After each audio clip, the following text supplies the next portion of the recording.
Hello everybody, my name is Nicholas Walker and I'd like to show you how to get started on correctivefeedback.com. The first thing to do is to click on the registration link here and you're presented with a form.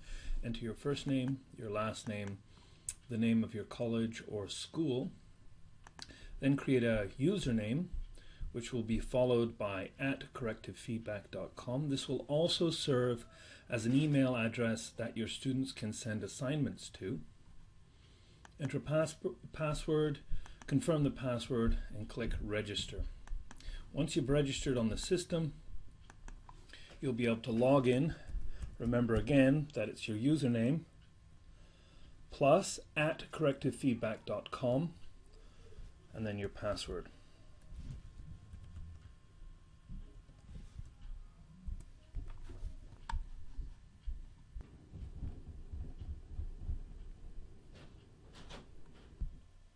Once you've logged in, the first thing you'll want to do is to create a grid. So click on Create Grid. It'll take you to this screen.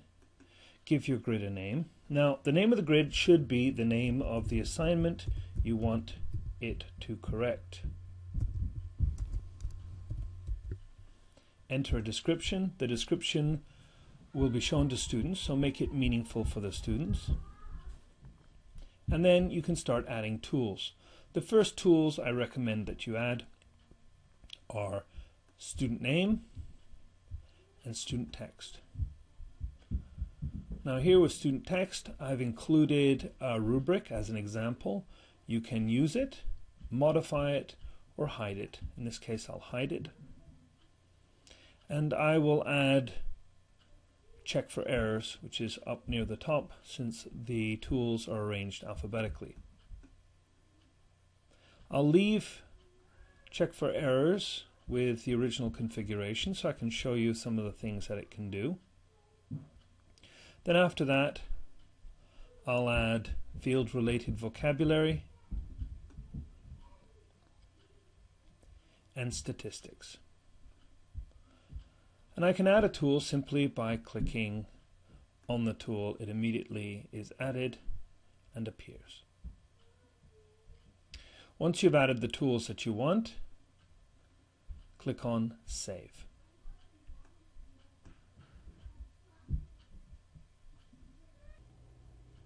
Now that you have a grid, you're ready to check an assignment. So click on the Check Assignment icon, and you're taken to the Check Assignment screen. Put in the student's name, paste in their text, and click Analyze. Since we're just analyzing the text and no link, we'll click on just the text, select our new grid, click Go,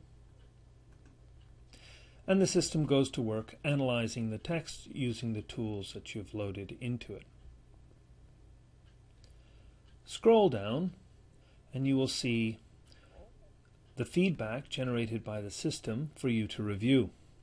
Now, if you see feedback that you don't agree with, you think is a false alarm, or you think it is a low priority message, you can hide it from the student and it won't appear in the PDF generated by the system. If not, leave it as is. You'll see that there are some automatic comments here that you can add. Just click on Show, and in this case I've preloaded it with "We studied this, make an effort to avoid this error in the future." Or alternatively, you can click on the next message which says "Learning to avoid this error is not a high priority for this course." I'm going to show the first one and scroll down to the next message. Now I can review all of the feedback generated by the system in this way until I get down here to the random comments. Now the random comments are arranged into categories, and you have the first category, in this case the praise category, or select an encourage category message, or select a scold category message. There are as many categories as you wish to add, and as many paraphrases of the same message as you wish to include. There's also an item rubric, and you can select from the descriptors in order to choose the message that you wish to show. Scrolling down, you can see the feedback generated by the field-related vocabulary tool. Again, there are random comments that you can show and a rubric that you can use. Next is the statistics tool feedback.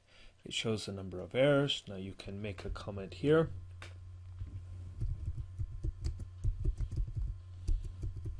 This is too short, for example. Or you can hide any feedback you feel is unimportant. For instance, show punctuation count, I don't think is necessary. You can select a score and select a random comment. Also, you can select from the rubric. Once you're satisfied with the feedback generated by the system and your review of it, click Print Report and the system will generate a PDF. This is the title of the grid that we created, and this is the assignment description that we put in the description section. Here's the student name and the student text. Scrolling down, you see the automatic error grammar checker tool has put in a check for errors section with links to remedial activities. Here's the score, the rubric, and the comment that we selected. Scrolling down further, we see the links from the field related tool, the rubric, and the automatic comment or the random comment that we selected. Continuing down, here are the statistics, score, item rubric, and the comment that we selected. The PDF is now ready either for printing, saving, or if you return to the feedback review screen, you can return it to the student by email. Simply put in their email address,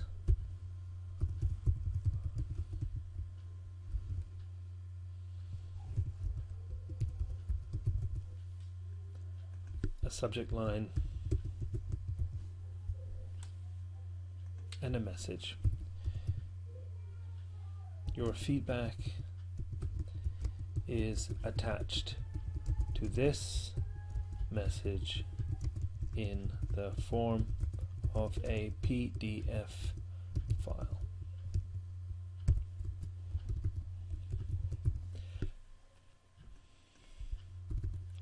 Click send and the message will be sent to the student.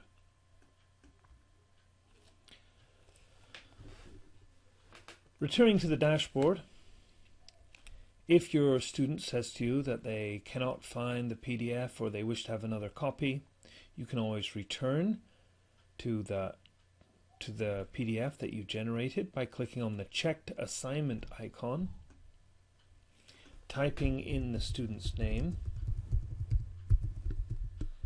and then scrolling down to the last item generated by the system. You can click to the assignment and see the text, click to the PDF, reanalyze the assignment using the same grid, or reanalyze it using a new grid. It's very simple, works very well.